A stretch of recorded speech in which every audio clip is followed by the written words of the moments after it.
Bismillahir Rahmanir Rahim. In the name of God, most compassionate, most merciful. The Syrian story is filled with emotions, and it mixes pain with hope.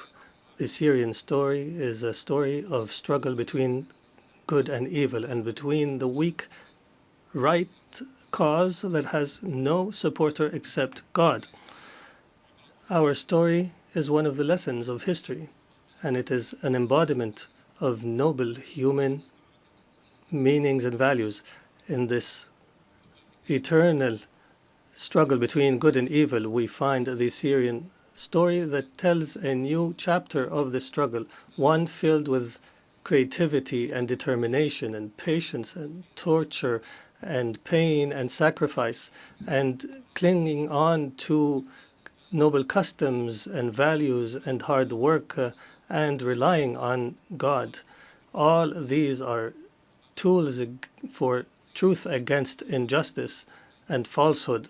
Your Excellencies, Mr. Secretary General, Madam President of the General Assembly, Your Excellencies, may the peace of God be upon you. I come to you from Damascus, the capital of history and the cradle of civilizations, a beautiful country that has taught the world the meaning of civilization and the value of human beings and coexistence, to be a beacon for the world. Syria, however, for 60 years fell under a repressive rule that disregarded the value of the territory it ruled over. For long years, we've suffered injustice and deprivation and oppression.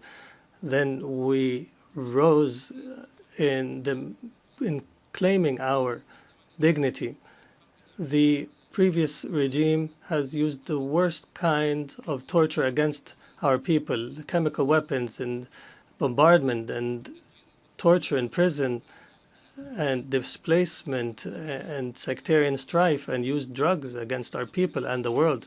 It has torn our country apart and brought forth fighters from around the world. The former regime killed around 1 million innocent people and displaced thousands and millions and demolished 2 million homes. Ladies and gentlemen, the unarmed people were attacked using chemical weapons. Our women and children have inhaled toxic gases, all this to silence truth. And with all this criminality, there was no language for solution, despite the offers. This people had no means and choice but to organize itself and to organize militarily to oust a criminal regime. It was a military operation that was filled with mercy and good and that prioritized tolerance and that did not target civilians. It targeted justice without vengeance.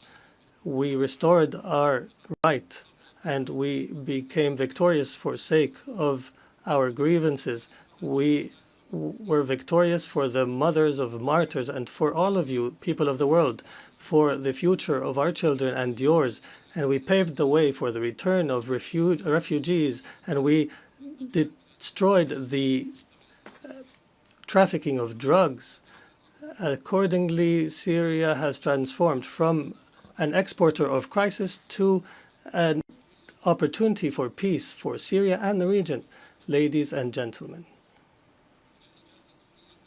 this unique Syrian achievement and the solidarity between our peoples have led us to try to uproot sectarianism and to fight against attempts to divide our country once again. But the Syrian people are aware enough to understand and to resist.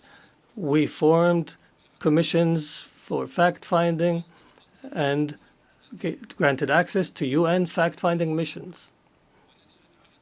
I guarantee to bring to justice everyone accountable and responsible for bloodshed And in this context, Israeli strikes and attacks against my country continue, and Israeli policies contradict the international supporting position for Syria, which threatens new crises and struggles in our region. For this purpose, and in face of this aggression, Syria is committed to dialogue, and we're committed to the Disengagement of Forces Agreement of 1974, and we call on the international community to stand beside us in the face of these attacks. Ladies and gentlemen, from the very moment the former regime fell, we set out a clear strategic policy built upon three pillars: balanced diplomacy, security, stability, and economic development. We filled the power vacuum, called for an inclusive national dialogue, and announced a government of competence. We strengthened the principle of participation and established a national commission